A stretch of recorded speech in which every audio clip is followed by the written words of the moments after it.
یہ شہد کی مکھیاں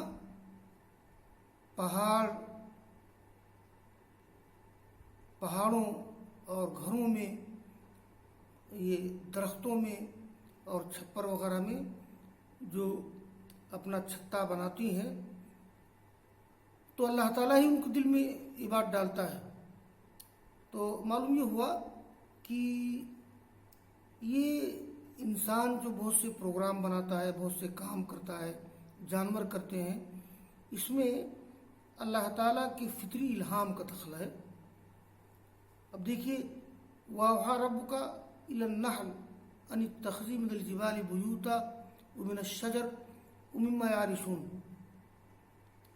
اور تیسرا معنی ہے الاشارۃ السریعہ علی سبیل الرمز والایحاء، یعنی اشارہ، رمز اور اشارہ کے طریقے پر اشارہ کرنا تیزی کے ساتھ، اس معنی میں بھی استعمال ہوا ہے، جیسے کئی ہائے زکریا فیما حکا اور قرآن عنہ، جیسے کہ زکریا علیہ السلام کا جلدی میں اشارہ کرنا دوسروں کی طرف، جیسا کہ قرآن نے اس کو بیان کیا ہے۔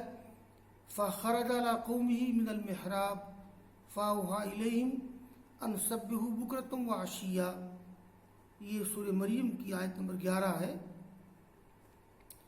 نکلے زکریا اپنی قوم کی طرف محراب سے اور ان لوگوں کی طرف وحی کی، یعنی ان لوگوں کی طرف تیز اشارہ کیا کہ تم صبح و شام اللہ کی تسبیح بیان کرو۔ اور چوتھا معنی ہے یہ شیطان کا وسوسہ اور انسان کے دل میں شر کو خوبصورت بنا کر پیش کرنا۔ یہ شیطان جو آدمی کے دل میں وسوسہ پیدا ہوتا ہے، اور ایسا کبھی کبھی ہوتا ہے کہ کوئی کام برا ہے لیکن نفس انسانی اس کو اچھا سمجھتا ہے، تو یہ شیطان کا وسوسہ اور اس کی تزیین ہے، یعنی شیطان دل میں بات ڈالتا ہے اور یہ احساس دلاتا ہے کہ اچھا کام ہے یہ، تو وسوسے شیطانی کو بھی وحی قرار دیا گیا ہے۔ یہ لغوی معنی ہے۔ قرآن کریم میں اللہ نے فرمایا ہے، یہ آیت نمبر 4 سورہ انعام کی آیت ہے، آیت نمبر 112۔ یہ اللہ نے فرمایا کہ آیت نمبر 112، جی، وَكَذَلِكَ جَعَلْنَا لِكُلِّ نَبِيٍّ عَدُوًّا شَيَاطِينَ الْإِنسِ وَالْجِنِّ يُوحِي بَعْضُهُمْ إِلَىٰ بَعْضٍ زُخْرُفَ الْقَوْلِ غُرُورًا۔ اسی طرح سے ہم نے ہر نبی کے لیے دشمن بنائے ہیں، یعنی انسانوں کی شیطان کو اور جن کی شیطان کو۔ بعض لوگ ان میں سے بعض کی طرف وہی کرتے ہیں خوبصورت بات کی، زخرف القول، وہ بات جس کو مزین کر دیا گیا ہو، یعنی وہ غلط بات جس کو مزخرف اور مزین کر کے پیش کیا جائے، اس کو کہتے ہیں زخرف القول، غرورا، دھوکہ دینے کے لیے۔ یہاں دیکھیے، شیاطین کا بعض کی طرف وحی کرنا، یعنی وسوسہ ڈالنا۔ شیطان اور جن ایک دوسرے کو وحی کرتے ہیں، اور یہ انس و جن کی شیاطین انسانوں کے دل میں وسوسہ ڈالتے ہیں۔ اور پانچواں معنی ہے یہ وحی کا، وما یلقیہ اللہ الی ملائکتہ من امر لیفعلوا اذ یوحی ربک الی الملائکہ انی معکم فثبتوا الذین آمنوا۔ یہ سورہ انفال کی آیت ہے، اس کا تعلق غزوہ بدر سے ہے۔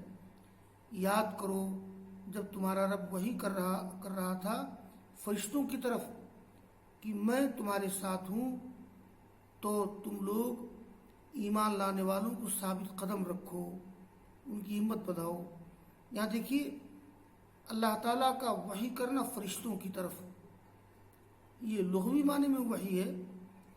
تو یہ جو وحی کا لغوی معنی ہے تو اس کے 5 استعمالات ہیں اور 5 معنی استعمال ہوتا ہے۔ آگے مصنف کہتے ہیں کہ لغت القرآن الفاشیہ اوحا، جیسے اللہ نے وحی کی تو کیا بولیں گے؟ باب فعل سے اوحا بولیں گے، لیکن جب اس کا مصدر استعمال ہوتا ہے تو وحی استعمال ہوتا ہے۔ لغت القرآن الفاشیہ، لغت القرآن العامہ، قرآن کا عام لغت کیا ہے؟ اوحا الف کے ساتھ، اور ولم یستعمل مصدرها، اس کا مصدر نہیں مستعمل ہے، ہاں اس میں مصدر ثلاثی آتا ہے، ان هو الا وحی یوحا، یعنی وہ وحی ہے جو نبی کی طرف کی جاتی ہے۔ اب یہ وحی کا اصطلاحی معنی کیا ہے؟ تو وحی کا اصطلاحی معنی انہوں نے 2 معنی بتایا ہے۔ ایک تو جو وحی بمعنی مصدر یا وحی بمعنی اسم مفعول، دونوں اعتبار سے تعریف کی انہوں نے۔ وحی اللہ الی انبیائہ قد عرفوہ شرعا، یعنی انبیاء کی طرف جو اللہ تعالیٰ کی وحی ہے تو علماء نے اس کی شرعی تعریف اس طرح کی ہے۔ تو اس کی شرعی تعریف 2 ہے، ایک شرعی تعریف بمعنی اسم مفعول، ایک شرعی تعریف بمعنی مصدر۔ تو بمعنی اسم مفعول اس کی تعریف یہ ہے، الوحی کلام اللہ تعالی المنزل علی نبی من انبیائی، یہ وحی کی اصطلاحی تعریف ہے۔ طلبہ اس کے لغوی معنی اور اس کی اصطلاحی معنی الگ الگ کاغذ پہ نوٹ کر لیں۔ تو یہ پہلا معنی باعتبار اسم مفعول، الوحی کلام اللہ تعالی المنزل علی نبی من انبیائی، وحی کہتے ہیں اللہ تعالیٰ کا وہ کلام جو نازل کیا گیا ہے انبیاء میں سے کسی نبی پر۔ آگے کہتے ہیں یہ وحی کی تعریف بمعنی اسم مفعول ہے، یعنی الموحا، وحی کا ایک بمعنی اسم مفعول جو اس کا معنی ہے الموحا، اور والوحی بمعنی مصدری اصطلاحاً، اور یہ وحی کا اصطلاحی معنی مصدری کے اعتبار سے کیا ہو جائے گا؟ وَإِعْلَامُ اللَّهِ تَعَالَى مَن يَسْتَفِيهِ مِنْ عِبَادِهِ مَا أَرَادَ مِنْ هِدَایَةٍ بِطَرِیقَةٍ خَفِیَّةٍ سَرِیعَةٍ، یہ وحی کی اصطلاحی تعریف بمعنی مصدر ہے۔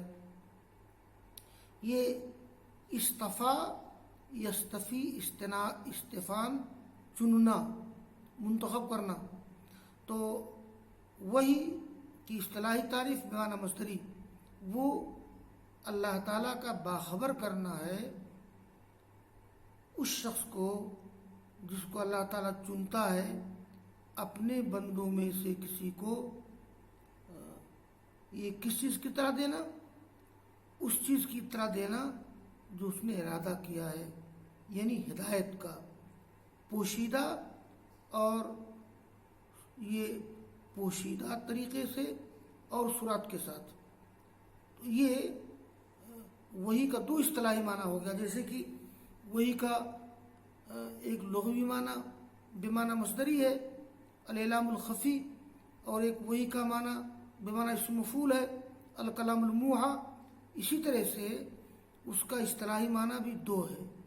تو باعتبار معنی مفعول وحی کی اصطلاحی تعریف ہے کلام اللہ تعالی المنزل علی نبی من انبیائہ، اور بمعنی مصدر اس کی اصطلاحی تعریف ہے الوحی وإعلام اللہ تعالی من یستفی من عبادہ ما اراد من ہدایہ بطریقۃ خفیۃ سریعہ۔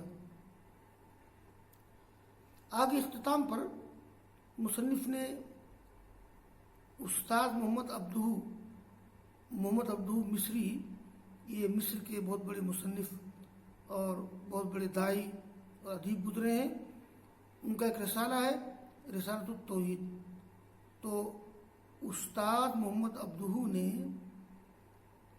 رسالۃ التوحید میں وحی کی تعریف اس طرح کی ہے. یہ ان کے پورے الفاظ ہیں. الوحی عرفان یجدہ الشخص من نفسه مع اليقین بأنه من قبل اللہ بواسطة و بغیر واسطة والاول بصوت یتمثل لسمعه و بغیر صوت. یہ اس کی تعریف ہے کہ وحی ایک ایسا شعور اور معرفت ہے جس کو کوئی شخص اپنے دل میں پاتا ہے اس یقین کے ساتھ کہ وہ اللہ تعالیٰ کی طرف سے ہے. اب یہ یا تو واسطہ کے ساتھ ہو یا بغیر واسطہ کے ہو. اگر واسطہ کے ساتھ ہو تو یہ پہلی شکل آواز کے ساتھ ہوتی ہے جو اس کے کان کے سامنے آ جائے, جو کان کے لیے آ جائے, یا بغیر آواز کے ہوتی ہے. محمد عبدہ نے جو وحی کی تعریف کی ہے تو یہ شبہ ہو جاتا ہے کہ وحی اور الہام میں مشابہت کا شبہ ہو جاتا ہے. تو آگے انہوں نے کہا ہے کہ وَيَفَرَّقُ بَيْنَهُ بَيْنَ الْإِلْهَامِ, یعنی وحی و الہام میں یہ فرق کیا جاتا ہے کہ ایک الہام ہے ایک وحی ہے. بِأَنَّ الْإِلْهَامِ وِجْدَانٌ تَسْتَيْقِنُهُ النَّفْسُ فَتَنْسَاقُ إِلَى مَا يُطْلَبُ عَلَى غَيْرِ شُعُورٍ مِنْهَا مِنْ أَيْنَ أَتَى وَهُوَ أَشْبَهُ بِوِجْدَانِ الْجُوعِ وَالْعَطْشِ وَالْحُزْنِ وَالسُّرُورِ. یعنی یہ انساق مانے چل پڑنا, آمادہ ہو جانا, کہ الہام ایسے شعور و وجدان کو کہتے ہیں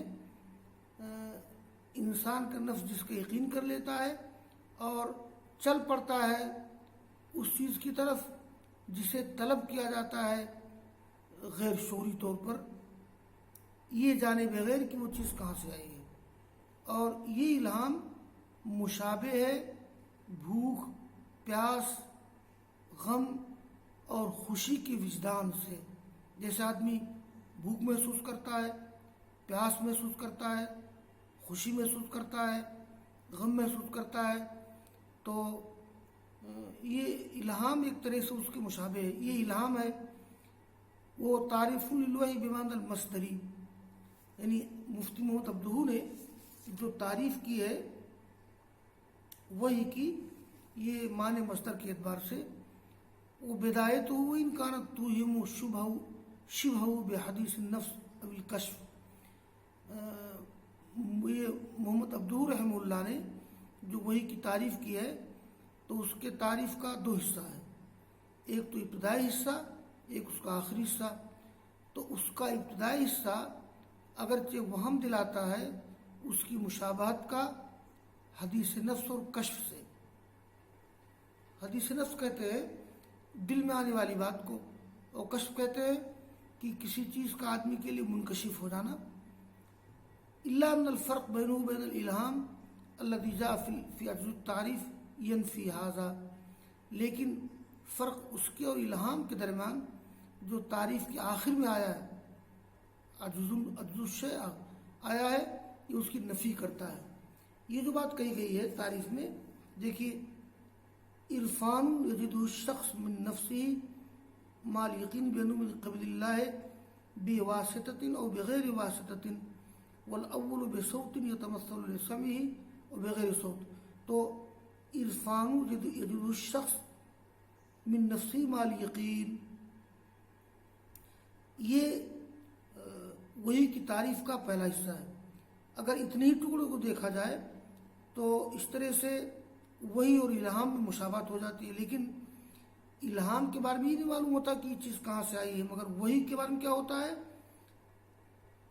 مع الیقین بأنہ من قبل اللہ بواسطۃ و بغیر واسطۃ.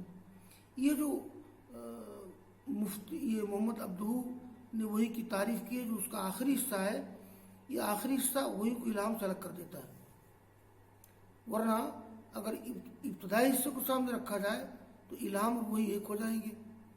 بہرحال آج کے درس میں یہ ہوا کہ وحی کا لغوی معنی بمعنی مصدر, وحی کا لغوی معنی بمعنی اسم مفعول، اور لغوی معنی کے اعتبار سے قرآن کریم میں وہی کو کئی معنی میں استعمال کیا گیا ہے، 5 معنی میں استعمال کیا گیا ہے، اور پھر وہی کی اصطلاحی تعریف بمعنی اسم مفعول، وہی کی اصطلاحی تعریف بمعنی مصدر، اور اخیر میں محمد عبدہ مصری رحمہ اللہ کی کتاب رسالۃ التوحید سے وہی کی تعریف میں ان کی ایک عبارت نقل کی گئی ہے، ایک اقتباس نقل کیا گیا ہے۔